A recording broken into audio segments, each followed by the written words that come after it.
Hello viewers, আসসালামু আলাইকুম। কেমন আছেন সবাই? আশা করি সবাই ভালো আছেন।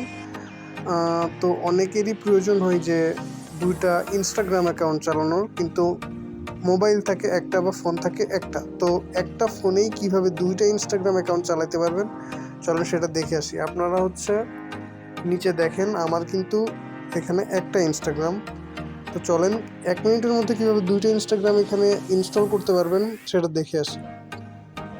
তো প্রথমে যাবেন সেটিংসে যাই, নিচের দিকে দেখবেন যে স্পেশাল ফাংশন লেখা। যদি স্যামসাং বা আদার ডিভাইস হয় সেখানে লেখা থাকবে, সেখানে এখানে গিয়ে সার্চ করবেন ডুয়েল অ্যাপস। এভাবে ডুয়েল অ্যাপ সার্চ করলে চলে আসবে। তো আমারটাই আর কি এভাবে স্পেশাল ফাংশনে গেলে পাবো। এই যে স্পেশাল ফাংশন লেখা, এখানে যাব। তারপর এই যে এক্সপ্লোর লেখা রয়েছে, এই এক্সপ্লোরের মধ্যে ঢুকবো। তো এই দেখেন, আমার ফেসবুক আর মেসেঞ্জার আমি ডুয়েল ইউজ করি, সেই জন্য এই যে দুইটা অন করা রয়েছে। তো আপনার যদি ইনস্টাগ্রামের এরকম ডুয়েল ইউজ করতে হয়, আপনি যে ইনস্টাগ্রামের এই যে বাটনটা, এটা ইনেবল করে দিবেন বা অন করে দিবেন। ঠিক দেখাইতেছি, এটা এভাবে অন করে দিবেন, তাহলে এই যে ইনস্টলিং হবে। এই দেখেন, clone app added to home screen, মানে এটা হোম স্ক্রিনে অ্যাড হয়ে গিয়েছে। তো এই দেখেন,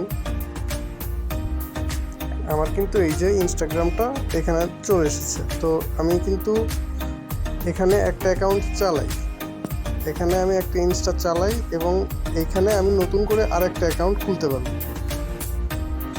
তো এইটাই আর কি, এটা কোনো কঠিন কিছু নয়। দাঁড়ান 1 মিনিট ওয়েট করেন, দেখতে পারবেন। এই যে এখানে log in to another account করলে আরেকটা অ্যাকাউন্টে, আর যেটা রয়েছে ওইটা আমি আগের ইনস্টাই চালাই। ঠিক আছে, আল্লাহ হাফিজ।